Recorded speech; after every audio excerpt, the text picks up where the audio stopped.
Zombie Apocalypse Chapter 7. Dream Sequence 2 Delta at Bunker Charlie Episode 1, 17 May 2021. However, they had acquired the unknown virus, were enraged, violent, mindless zombies filled with savagery.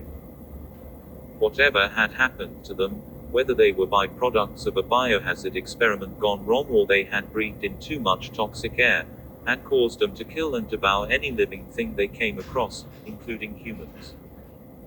We designated them as afflicted things. These afflicted things commonly bit and tore into the flesh of their victims.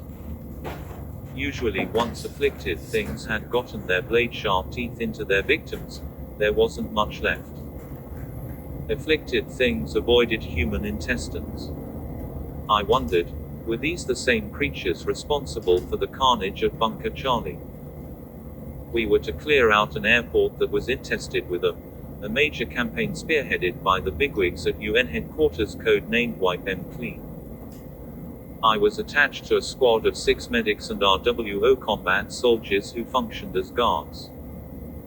My partner, a guy from Hong Kong, standing 7 feet 3 inches and weighing 290 pounds, total muscle, was Liang Chi-chung, a former member of Hong Kong SWAT. He wanted us to call him the Red Communist Chinese Killer, but we called him HK Guy instead. HK Guy had geared himself up for combat, intending to survive the zombie apocalypse. He carried a shotgun, a Special Ops AR-15, and 3 sidearms. He had far more combat experience than L. For that reason, I followed his lead. 3 combat squads went into the entrance of Terminal 1 to clear out the afflicted things. A host of other squads had been tasked with clearing out other parts of the airport. The UNHQ bigwigs wanted Incheon International Airport in Seoul cleared of afflicted things so that airport could function once again. The medic squad was 25 meters from the 3rd squad. Thus far, nothing drastic had happened. The lead medic's radio was filled with shouts and screams, accompanied by a horrible uproar of agony and distress. Firefights erupted as all the other squads cleared every part of the airport. It sounded as if our guys were taking some heavy hits. Repeated requests for immediate evacuation and medical assistance were heard from almost every other squad clearing the airport, accompanied by pandemonium amid the firefights. All 6 medics were veterans of this type of conflict. The screaming didn't affect them. Their backpacks were twice their body weight. Each carried a sidearm M9. HK Guy was in front, the 6 medics were in the middle, and I was covering the rear. The leader of the 3rd squad spoke into the radio, doing a check with the lead medic. "Doc, radio check." The lead medic responded, 25 meters behind, all go. Suddenly, loud firefighting erupted, so communication with that person went out. The lead medic warned others with her stare. HK Guy checked the tracking device to ensure that we weren't farther than 25 meters behind the last combat squad. He said, "We're at 26 meters. Follow me." We turned a corner, where HK Guy paused with his weapon pointed forward. The firefights continued. The afflicted things screamed when the bullets ripped them apart. The leader of the 1st squad placed a distress call to all medics. The lead medic said, "On our way." With HK Guy at the front, we rushed over there, running past the 3rd and 2nd squads, who were maintaining the defensive positions. None of them needed medical attention at the time. At the next corner, the entrance to the hallway, body parts of the afflicted things littered the ground, along with acid blood. The vast majority of the fallen afflicted things had died from being shot in the head. We'd been given strict orders to shoot the afflicted things in the head. There were about 50 of those things with their heads either shot off or shot into pieces. Their bodies were naked. Their fronts were marked by very large veins. Between that and the bullet holes, it was hard not to vomit.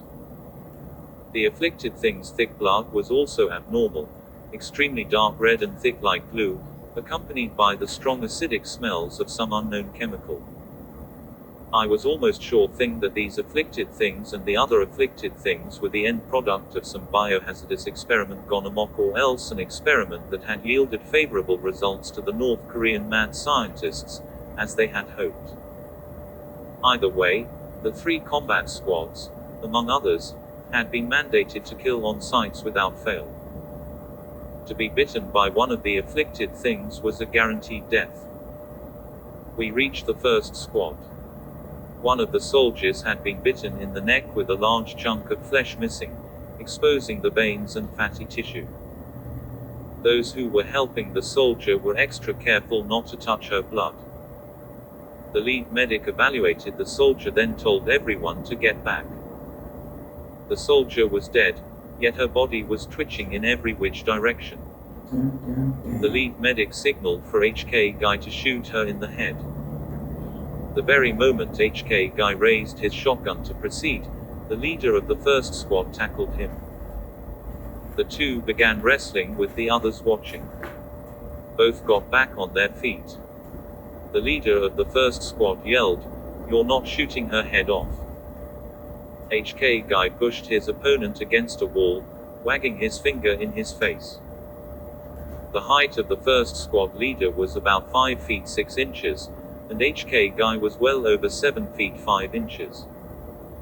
Once the shorter guy realized that it would be useless to try to fight against his foe, he pulled out his sidearm and pointed it directly at HK Guy's face. The lead medic yelled, "Take your weapon away from his face, or you'll face court-martial." The leader of the first squad used his left hand to take out his second sidearm, which he pointed directly at the lead medic's head. Everyone else stood still and watched. He yelled, "Let's see how you like having your head shot off." The lead medic yelled, "This type of offense will get you hanged." "I don't care," he responded. "No one's going to shoot one of my soldiers' heads off." The lead medic yelled, "Stand down." The leader of the first squad fired one shot above the lead medic's head. His other squad members pointed their weapons at the 8 of us. We pointed our weapons back at them. Had an accidental discharge happened with one side, assuming that the other side had fired first, it would mean a bloodbath. The second and third squads rushed over at the sound of a gunshot. Both squads froze in their tracks with their weapons down. The leader of the second squad yelled, "We're not each other's enemy. Those things are the enemy. All 19 of you, stand down." He yelled. No one listened. Who would be the first to crack under the pressure? "All of you, stand down, or I'll personally escort every one of you to be court-martialed," the leader of the second squad warned. All 19 remained steadfast with their weapons raised. No one yelled dead. Both sides claimed to be in the right. Neither side trusted the other side. Soldiers from the second and third squads watched with wide open eyes, fearing an accidental discharge, which in turn would result in an all-out shootout. Without warning, the dead soldier's body twitched, although she had been dead for well over 20 minutes and hadn't breathed in 20 minutes either. Our attention shifted to the dead soldier. The dead body twitched more aggressively as it screamed horrifically. Then it went dead again. The twitching ceased. Then its eyes opened wide, and it moaned loudly. Its eyeballs rolled backward. Although its neck was missing a chunk of flesh with the veins ripped out and dangling in the air, the dead body became reanimated. It jerked itself up and became one of the afflicted things, and its primal need to feed upon warm flesh set in. It prepared to come for us.